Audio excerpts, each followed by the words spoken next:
Dios bendiga nuestra vida en esta tarde, bendiga la vida de cada uno de los que nos congregamos, nos reunimos, a adorar y bendecir el nombre de nuestro Señor Jesucristo. Quiero invitarlos a buscar la palabra del Señor en el libro de los Hechos de los Apóstoles, capítulo 15, versículos 7 al 11. Le daremos lectura en el nombre de nuestro Señor Jesucristo.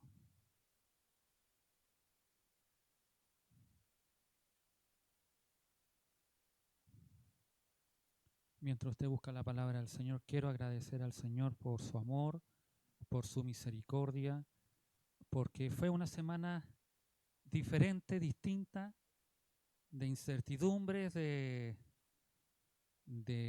pensamientos que se vuelan. De hecho, la pastora cuando veníamos después de darle el alta me preguntaba en qué pensaba.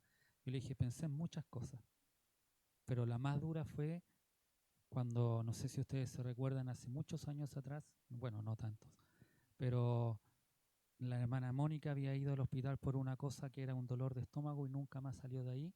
Yo le dije, esa fue la que más calaba en mis pensamientos, porque de ir a hacerse un examen por un dedo llega a que la hospitaliza, entonces obviamente uno empieza esta mente a pasar muchas cosas, aunque uno estaba tranquilo, reposaba en el Señor, porque sé lo que Dios nos tiene a nosotros, pero igual uno como ser humano empieza a, a pasarse rollo, llamémosle así, y empieza a pensar cosas que no son buenas, pero también siempre esperando en la soberanía del Señor. Amén. Así que también quiero agradecerle a cada uno de ustedes por sus oraciones, por orar en sus cortas o muchas oraciones, acordarse de la pastora en ese momento que se encontraba allá.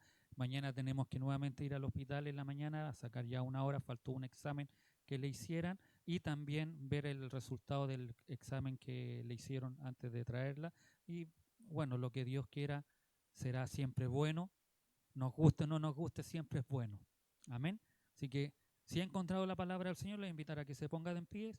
Hechos de los Apóstoles, capítulo 15, versículos 7 al 11. Le damos lectura en el nombre de nuestro Señor Jesucristo. Y después de mucha discusión, Pedro se levantó y les dijo: varones hermanos, vosotros sabéis como ya hace algún tiempo que Dios escogió que los gentiles oyesen por mi boca la palabra del Evangelio y creyesen. Y Dios, que conoce los corazones, les dio testimonio dándoles el Espíritu Santo, lo mismo que a nosotros. Y ninguna diferencia hizo entre nosotros y ellos, purificando por la fe sus corazones. Ahora pues, ¿por qué tentáis a Dios poniendo sobre la cerviz de los discípulos un yugo que ni nuestros padres ni nosotros hemos podido llevar? Antes creemos que por la gracia del Señor Jesús seremos salvos de igual modo que ellos. Amén. Tome su asiento.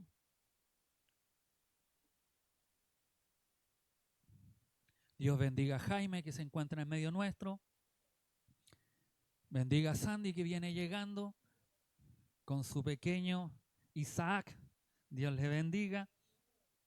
Hemos estado aprendiendo de este maravilloso libro de los Hechos, libro que nos ha narrado la asombrosa expansión del Evangelio, los desafíos que dentro de la iglesia primitiva se empezaron a dar y cómo el poder del Espíritu Santo ha ido obrando en la vida del ser humano. Si es algo maravilloso, es precioso poder ver cómo Dios se fue moviendo. Para entender los versículos que hemos leído y la enseñanza de estos mismos, debemos recordar lo enseñado hace unas semanas atrás. El problema comienza con la llegada de algunos judíos de Judea a Antioquía, enseñando a los creyentes gentiles que para ser salvos debían circuncidarse y guardar la ley de Moisés. No sé si se recuerdan, pero eso es lo que aprendíamos y que dejó muy mal a aquellos de Antioquía, a los gentiles de ese tiempo. Esto creó una gran controversia, no fue menor, fue bastante, discutían, dice la Escritura, y no poco, sino que discutían harto y acaloradamente, no se olviden de eso. ya que contradecía la enseñanza de Pablo y Bernabé, quienes predicaban la salvación por gracia a través de la fe en Jesucristo, sin necesidad de la ley mosaica. Debido a la magnitud del desacuerdo, se decidió que Pablo y Bernabé y otros fueran a Jerusalén para consultar a los apóstoles y los ancianos sobre este asunto, si para ser salvo debía uno circuncidarse y seguir la ley. Una vez en Jerusalén, fueron recibidos por la iglesia. Los apóstoles y los ancianos allí, algunos creyentes que eran fariseos, insistieron en que era necesario que los gentiles se circuncidaran y guardaran la ley de Moisés. Esto llevó a una gran discusión. ¿Se recuerdan el verso 6? Una gran discusión. Y produciéndose lo que hoy conocemos como el primer concilio en Jerusalén. Hoy veremos en estos versículos cómo la voz de Pedro, un apóstol que fue fundamental para el evangelio, se eleva en medio de la discusión. Veremos cómo Pedro, con la sabiduría que le otorga su experiencia y el poder del Espíritu Santo, se posiciona firme sobre este asunto.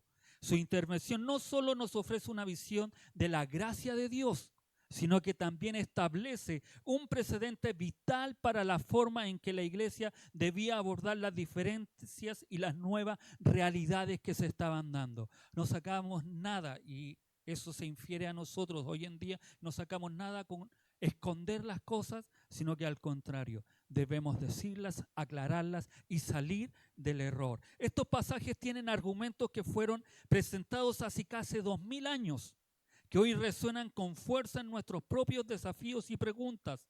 Abramos nuestros corazones y nuestra mente para comprender la verdad que Pedro declara en estos versos. Una verdad que nos recuerda la esencia misma del Evangelio y la libertad que debemos tener cada uno de nosotros en Cristo. El verso 7 comienza diciendo: y después de mucha discusión, en algunas traducciones, en otras Biblias dice, después de mucho debate. Cuando nosotros hablamos de la palabra debate o decimos ¿por qué es un debate? Porque es la forma que se deben analizar las cosas. Debatir no es malo. El problema es cuando yo tengo mi corazón cerrado y no quiero escuchar la otra parte que me puede sacar del error. Por eso los debates no son malos, son muy buenos, pero en una forma correcta, ¿ya? Porque escucharon a los que estaban equivocados. Ellos debatieron, escucharon a los que estaban equivocados y luego les refutaron. Es importante que aquellos que están en error puedan hablar y sean escuchados, ya que después con argumentos sólidos y confiables se les puede exhortar a abandonar esas malas enseñanzas o las creencias que cada uno de nosotros podamos tener. Por eso es bueno debatir, porque yo puedo tener un pensamiento y puedo creer que mi pensamiento es correcto, pero tengo que estar abierto a que con argumentos sólidos, bíblicos, me puedan sacar de ese error. Y al ver que me están sacando de ese error, yo tener la capacidad de poder decir, sí, me he equivocado. Yo creía, porque nosotros podemos pensar en algo en toda nuestra vida. Y podemos decir, yo crecí así, así me enseñaron y así fue. Pero si a la luz de la Escritura me están diciendo, no, esto es lo que dice la palabra del Señor, para sacarme de aquel error y enseñarme que lo que yo pienso estoy equivocado y lo que Dios quiere en mi vida es cambiar ese pensamiento, yo debo tener un corazón receptivo. Estos pasajes que vamos a leer hoy o que leímos hoy y después la próxima semana, si Dios lo permite, nos van a enseñar aquellas cosas porque no solo habló Pedro, sino que también habló Pablo y Bernabé, y también Santiago después nos habla y toman una resolución sobre este asunto. No nos olvidemos cuál era el asunto. ¿Qué debía hacer el gentil para ser salvo? Ese es el dilema. Si tenían que circuncidarse y seguir la ley, o eran salvos como lo enseñaba Pablo, Bernabé, como lo enseñaba Pedro, como Santiago, y como todos los apóstoles lo enseñaban, que solo en Jesucristo debíamos tener nuestra fe. Por eso es bueno debatir y conversar, porque cuando yo estoy equivocado, es bueno que me saquen del error. No por un porque sí o porque yo creo. Argumentos sólidos. ¿Amén? ¿Se entiende? Hagámoslo entonces. Pedro se levantó y les dijo, su intervención es fundamental porque él tenía una experiencia directa y personal que valida la inclusión de los gentiles sin la ley mosaica. Pedro era judío de judíos, es decir, era muy estricto. Él mismo dijo que nunca antes había comido nada que fuese impuro. No nos olvidemos de eso. Entonces, cuando Pedro se levanta a hablar, obviamente los que postulaban de que realmente debían circuncidarse y debían seguir la ley, estaban, ya Pedro, este nos va a defender. Es como cuando nosotros decimos, este sí que va a hablar bien y va a dar fe de lo que yo estoy diciendo. Pero fue todo lo contrario. ¿No? ¿Y por qué tenían ellos esa apreciación? Porque Pedro era judío. Era uno de los que nunca había comido cosa impura. No nos olvidemos en el capítulo 10 de Hechos, cuando aparece el lienzo y él dijo, no señor, yo no he comido nada impuro. Y no nos olvidemos que el ángel le decía, come y mata. No, espérate señor, ¿cómo me están mandando a hacer eso? ¿Se recuerdan? Y si no, lean el capítulo 10 del libro de los Hechos, nuevamente. Y él mismo había dicho que no había pensado entrar en una casa de un no judío. Acuérdense que era, pero ya había estado en la casa de alguien que tampoco debía estar según la ley. ¿Se recuerdan? Que estaba en la casa de del curtidor. Estaba pegado al sistema mosaico como el que más y todos lo sabían. Por tanto, si Pedro se levantaba a hablar, con toda seguridad le iban a escuchar. ¿Y qué les dice? Varones hermanos, vosotros sabéis cómo ya hace algún tiempo, cuando esta frase, Pedro recuerda cómo Dios lo había elegido para que los gentiles oyeran por boca suya la palabra del Evangelio y creyeran. Se refiere a su experiencia con Cornelio en Hechos capítulo 10, donde el Espíritu Santo descendió sobre Cornelio y su casa sin exigir que fueran circuncidados o se les enseñara de la ley mosaica. Evento que se produjo entre unos 10 a 15 años atrás. Por eso les dice, ustedes saben bien lo que sucedió tiempo atrás. Y está recordando, Pedro les está recordando, si usted no se acuerda, Pedro, después que le predicó a Cornelio, fue a Jerusalén y les hizo ver todo lo que había sucedido, cómo Dios se le había aparecido, cómo Dios lo había mandado a la casa de Cornelio, cómo mientras él estaba predicando a Cornelio la palabra del Señor, el Espíritu Santo descendió porque vio los corazones de aquellos que estaban en esa casa. No sé si se recuerdan, pero es lo que está ahí en ese momento, en el capítulo 15. Después de 10 a 15 años, Pedro le está recordando lo que había sucedido. Y esa frase que dice ahí, lo que ya hace algún tiempo, es lo que le está recordando que los gentiles ya se habían convertido. Amén. Sin explicar la ley, sin circuncidarse, le está hablando de su propia experiencia, de lo que Dios realmente hace. No es lo que un pueblo o una nación puede hacer. Y es lo que nosotros debemos tener siempre claro. No es lo que yo quiera hacer, es lo que Dios quiera realizar y cómo Dios lo quiera hacer en la vida que Él quiera hacerlo. Y eso nosotros debemos tenerlo claro, porque como Dios hizo que yo llegara al Evangelio, no es necesariamente tiene que ser igual a como lo debe hacer con aquella persona o con aquella otra persona. Dios es soberano y Dios se encarga de hacerlo a su manera. Amén.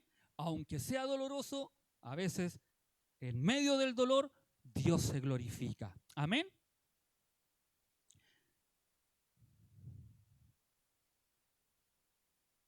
El verbo 7 sigue diciendo que Dios escogió que los gentiles oyesen por mi boca la palabra del Evangelio y creyesen. Pedro atribuye a Dios la instrucción que había seguido al acoger al hombre gentil pagano. Es decir, no quería que los gentiles oyesen la ley de Moisés, sino el Evangelio. ¿Esto significó que realmente ellos fueran salvos? Pedro declaró que sí, que habían sido salvos por medio de la gracia de Dios. Pedro mismo había tenido que aprender que la salvación no dependía de lo que uno comiese o dejase de comer, de si uno comía carne de cerdo o no. La salvación no dependía de guardar el día de reposo, ni de observar el domingo, ni de guardar cualquier otro día de la semana. La salvación era por gracia, por medio de la fe. Eran libres para escoger lo que quisieran hacer en cuanto a esos ritos, de la misma manera que nosotros tenemos hoy esa libertad. No son los ritos, no son las tradiciones, no es lo que yo pueda pensar o creer, sino que solamente es la gracia de Dios obrando en el ser humano. La prueba de que había actuado correctamente era que Dios le había otorgado el Espíritu Santo al ser salvados. El mismo Espíritu que confirmó la salvación de los 5.000 judíos en el día de Pentecostés, ¿se recuerdan? Cuando estaba él hablando y dice la Escritura que él predicó y primero le habían ido a encarar por qué se había hecho esa manifestación o qué había sucedido con ese cojo, y mientras eso él está hablando, está predicando y les dice y arrepiéntanse y conviértanse, y dice la Escritura sé que 5.000 hombres, sin contar hombres y mujeres, sin contar mujeres y niños, se convirtieron al Señor. Ese mismo poder fue el que se produjo cuando él estaba hablando a Cornelio. Verso 8. Y Dios, que conoce los corazones, Pedro infiere que la verdadera condición para la salvación y la plena comunión de la iglesia visible está o es en el estado del corazón. Por lo tanto, aun cuando éste no puede ser conocido por nosotros los hombres, es que aquellos gentiles que recibieron la palabra con tanta sencillez en la casa de Cornelio, y eso nos implica de que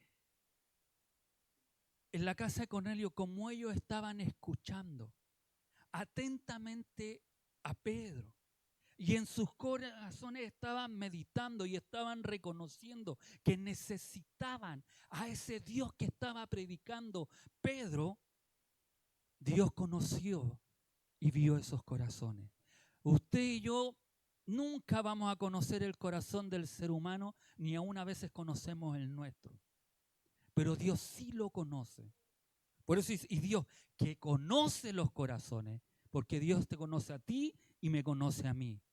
Les dio testimonio, que eran creyentes. Ese testimonio de que ellos fueron creyentes, ¿por qué? Porque dándoles el Espíritu Santo, lo mismo que a nosotros, tal como lo había hecho con todos los creyentes judíos, aún en el aposento alto, esos 120 que estaban ahí. Dios llenó ese lugar con su gloria. Amén. Por eso Pablo dice, Pedro está hablándoles y diciéndoles, Dios es el que conoce los corazones. En nuestro corazón, lo que Dios quiere no es la circuncisión. Pablo después alega que o manifiesta que nosotros debemos tener circuncidados nuestros corazones, más que una señal física. Debiera ser algo interior en nuestras vidas, algo que transforma nuestro ser. Cuando nosotros circuncidamos, cuando dejamos que nuestro corazón sea entregado al Señor, Dios se empieza a glorificar y a transformar desde el interior hacia afuera nuestras vidas. Verso 9. Y ninguna diferencia hizo entre nosotros y ellos, purificando por la fe sus corazones. De esta manera indicaba que no hacía distinción ni separación entre creyentes, gentiles y judíos, en forma alguna, purificando, limpiando por la fe sus corazones. Es decir, que Dios ya había purificado sus corazones por fe cuando demostró que no había distinción al bautizarlos con el Espíritu Santo. Ellos no hicieron nada, ningún rito, ningún sacrificio. Solo sus corazones fueron abiertos a oír y aceptar aquella verdad que Pedro les estaba predicando. Amén. Y esa es la disposición que cada uno de nosotros debiéramos tener siempre cuando se nos predica la palabra del Señor. Aunque no digamos nada, Dios sabe cuánto tú y yo estamos recibiendo la palabra del Señor en nuestras vidas. Aunque no lo manifestemos, porque no se habla de ninguna manifestación que se hizo en la casa de Cornelio. Solamente se habla de que Dios llenó ese lugar con su gloria. Y eso sucede cuando tú y yo tenemos corazones en los cuales aceptamos, confiamos, creemos y aceptamos la palabra del Señor. Porque podemos estar aquí, pero sin querer recibir la palabra del Señor. Amén. Y eso es, bueno, es doloroso.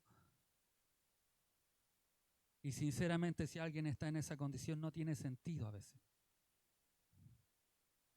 Porque nosotros debiéramos siempre tener un corazón para querer escuchar, dispuesto a querer que se nos hable la palabra, que se nos exhorte y llevarnos a esa verdad que Dios siempre quiere entregar en nuestras vidas. Dicho de otra forma, no era la circuncisión ni la obediencia a la ley de Moisés las necesarias para que Dios diera testimonio de su fe derramando su espíritu, sino un corazón purificado por esa misma fe. Solo la fe en Jesucristo lo puede hacer. Y es lo que aquellos hombres, no nos olvidemos que Pedro está recordando lo que ocurrió hace unos 10 o 15 años atrás en la casa de Cornelio, para darle y testificarle a aquellos que se habían levantado de que no, es necesaria la circuncisión y seguir la ley para ser salvo. Y es donde Pedro le está diciendo, no, esperen un poco, no vayan tan rápido. Saquemos esa tradición, podríamos decirlo, saquemos la religiosidad de nuestra vida. No es de la forma religiosa que tú y yo podamos creer, es como Dios lo estableció. Amén. Y eso es lo que Pedro le está diciendo. No es de esa forma, es a través de la fe en Jesucristo. La purificación del corazón es esencial para la vida cristiana, porque el corazón es el lugar donde nacen los pensamientos, los deseos y las emociones. Si nuestro corazón no está purificado, nuestras acciones y comportamientos no lo estarán tampoco. Por eso es importante que nosotros limpiemos nuestro corazón a través de la fe en Jesucristo. La fe es un tema recurrente en la Biblia y es crucial para la vida de cada uno de nosotros los cristianos.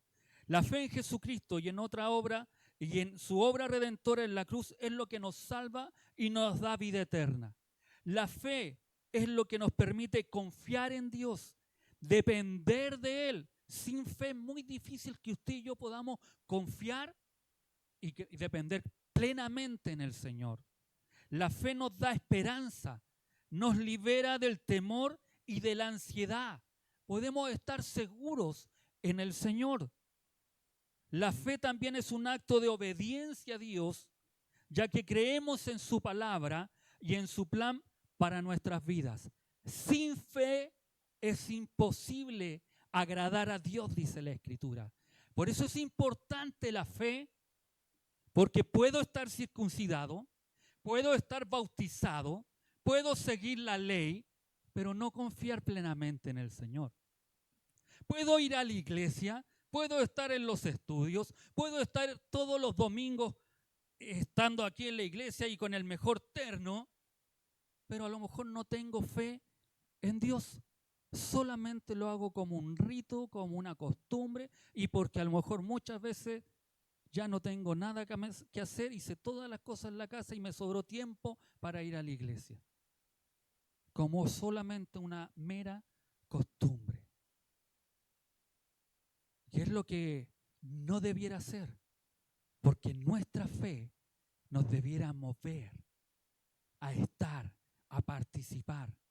No por lo que Dios me pueda dar, porque Dios ya me lo dio todo, sino que en gratitud a este Dios glorioso yo vengo a entregar mi adoración, mi servicio a este Dios, mi gratitud a este Dios maravilloso.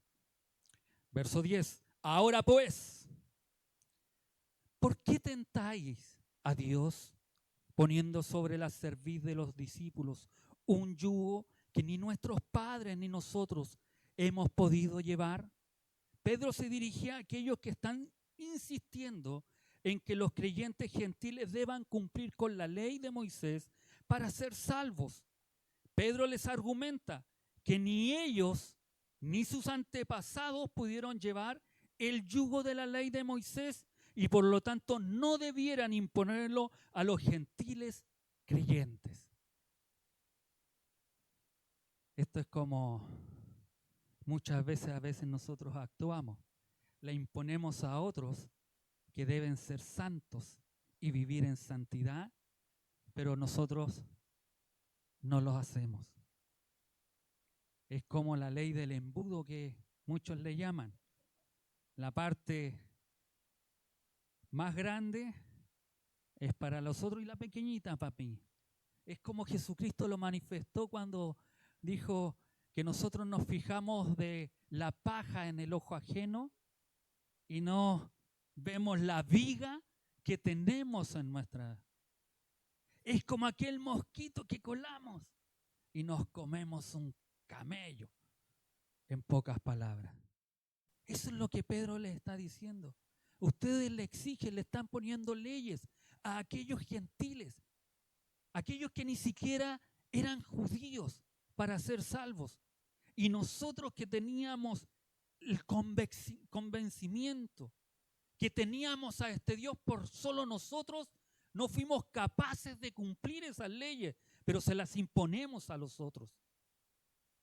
Eso es lo que Pedro le está diciendo. No hagan esto. No tienten a Dios por eso.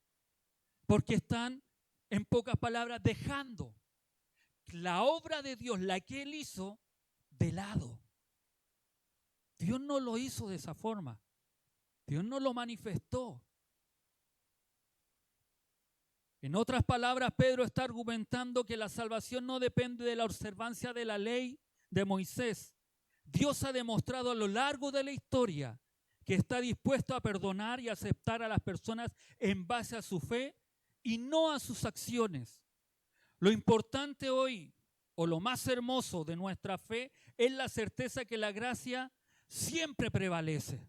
Por más obras o acciones que nos pidan hacer, es solo por la gracia, es solo por su amor. La salvación no depende de lo que tú y yo podamos hacer, depende solamente de la gracia de Dios. Cada uno de nosotros somos tesoros únicos ante los ojos de Dios, amados sin condición. Esta enseñanza nos invita a celebrar esta gracia y a ser canales de amor en lugar de agentes de juicio. No nos llamó el Señor a enjuiciar, como muchas veces lo hacemos. ¿Y a Él le voy a predicar? Sí, a Él. El Señor quiere que le prediquemos. Pero si tantas veces se ha arrepentido, pastor, ha aceptado al Señor tantas veces, sí, a Él quiere el Señor. Amén. Recordemos que la verdadera esencia del cristianismo radica en extender manos abiertas y corazones generosos, confiando en que cada vida se encuentra en las manos del Creador y no en las de nosotros. Nosotros no somos los dueños de las almas, no somos aquellos que podemos enjuiciar.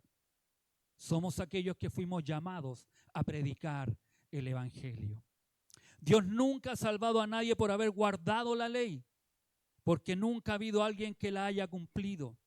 Dios salva sobre una sola base, la fe en la muerte y la resurrección de nuestro Señor Jesucristo. No hay más. Solo por aquella gracia que Él manifestó y aquel regalo es donde uno tiene aquella salvación. Si alguien cree en Dios como su Señor, creyó en su muerte y en su resurrección, aquella persona es salva, dice la Escritura. No son las acciones, no son las obras, no son las buenas obras que pueda uno realizar o seguir una ley o seguir un rito o seguir una denominación o una doctrina de X iglesia. Es la fe en Jesucristo. Amén. El fin del breve discurso de Pedro es preciso y exclama: antes creemos que por la gracia del Señor Jesús seremos salvos de igual modo que ellos. Pedro también insistió que solo hay un camino a la salvación. Seremos salvos, ya seamos judíos, le está diciendo, de igual modo que aquellos gentiles. Los cristianos judíos no fueron salvos ni siquiera en parte por su observancia a la ley. Ellos fueron justificados ante Dios de la misma forma que los gentiles, por la gracia del Señor Jesucristo. La gracia no anula la ley, que es un error que muchas veces cometemos, sino que la cumple en nuestras vidas. La ley nos muestra nuestra necesidad de salvación y nos guía en el camino de la obediencia a Dios. Sin embargo, la salvación no se alcanza por la observancia de la ley, sino que solamente por la gracia de Dios, usted y yo somos salvos. No olvidar que la Biblia nos dice que todos somos pecadores y merecemos la muerte eterna por nuestros pecados. Sin embargo, por su amor y misericordia, Dios envió a su Hijo Jesús para que muriera en la cruz y pagara por nuestros pecados. La salvación no se alcanza por nuestros méritos, sino por la gracia de Dios. Es decir, es un regalo inmerecido que recibimos a través de la fe en Jesucristo.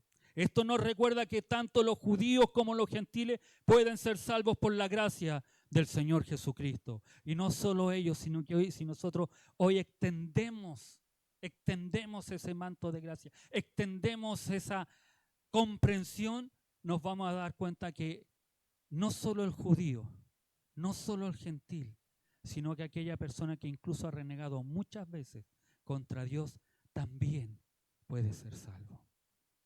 Para recibir la salvación es necesario tener fe en Jesús.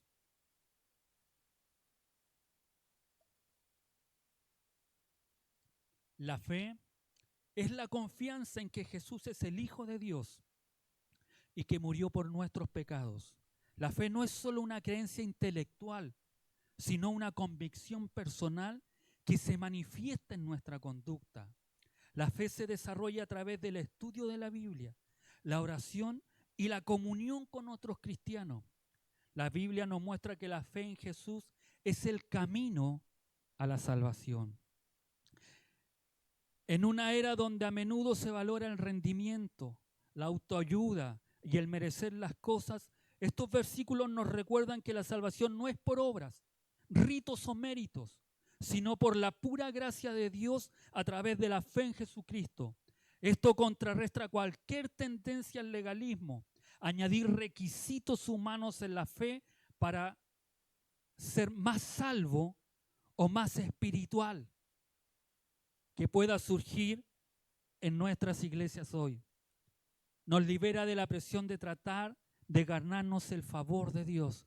Cuando usted y yo comprendemos esto, no buscamos o no hacemos cosas para ganarnos el favor de alguien, ya sea del pastor, de los líderes o de aquella institución, sino que al contrario, yo todo lo que realice o haga y todo lo que usted pueda hacer en la casa del Señor o en su hogar obrando o visitando, todo es por gracia, es por amor a la obra del Señor. ¿Estamos poniendo yugos sobre nosotros mismos o sobre otros? ¿Le imponemos reglas bíblicas a nuestros hijos, a nuestra esposa, a nuestro esposo? Le imponemos un yugo que nosotros, ni siquiera nosotros cumplimos. Y se las imponemos a veces a nuestros hijos. Debes comportarte porque tienes que comportarte, que tienes que hacerlo. Y a veces nuestros hijos nos miran y nos dicen, pero si ni tú lo haces, ¿cómo me puedes? Eso era el yugo que imponían a aquellas personas. Imponerle a nuestros hijos reglas que ni siquiera nosotros cumplimos.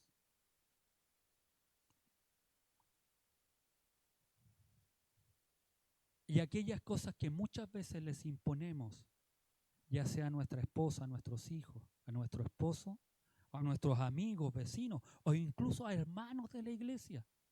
A veces les imponemos reglas que nosotros no cumplimos. Es solo desviar la atención de la simplicidad del evangelio que es dado por la gracia.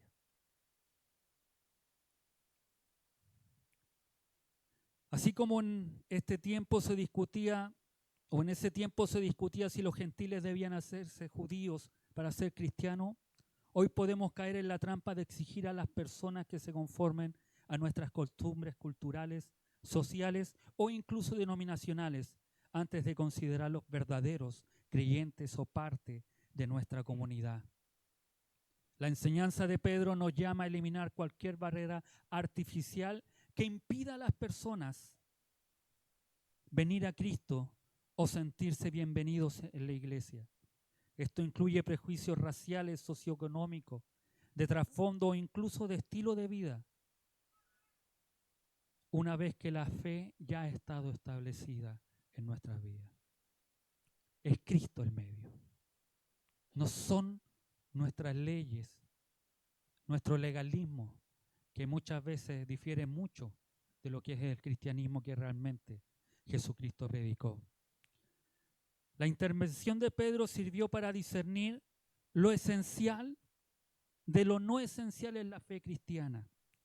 En la actualidad, con tantas voces y opiniones, es fácil perderse en debates sobre asuntos secundarios, preferencias musicales, estilos de música, si esta se puede cantar o esta no se puede cantar, estilos de liderazgo. ¿Qué de liderazgo es mejor? El que visita, el que no visita, el que enseña, el que no enseña, el que ora, el que no ora. Oramos de pie, sentado, de rodillas. Y a veces se discuten cosas que son secundarias, que son tradiciones, y desviamos la energía de proclamar y evidenciar el verdadero evangelio. Pedro nos empuja a recordar que lo fundamental es que Dios purifica por la fe los corazones. Es lo que Pedro está enseñando y manifestando. Que lo que realmente purifica el corazón del ser humano, lo que realmente hace que una persona sea salva, es la fe en Jesucristo. Por eso nosotros debemos dejar de a veces machacarnos la cabeza por cosas secundarias, como este vino vestido, como este cantó, como este anda, en vez de preocuparnos del verdadero evangelio y predicar la palabra del Señor. Es lo que Pedro nos enseña a través de estos versos. Lo que nos manifiesta estos versos, que no hay distinción de personas, que lo más importante, lo esencial, es que Jesucristo es el medio de salvación hacia la humanidad. No son las cosas que tú y yo podamos realizar, los ritos que podamos efectuar, las ceremonias que podamos hacer, lo que tú puedas dar o entregar. Lo más importante para que tu vida y mi vida sean salvas es Jesucristo. Es que nuestros corazones, que Dios conoce, sean sensibles a la voz del Señor y a escuchar la palabra de Dios en nuestras vidas. A través de eso, usted y yo seremos salvos. Amén. Póngase de pie, vamos a orar al Señor y vamos a invitar a nuestra pastora que nos lleve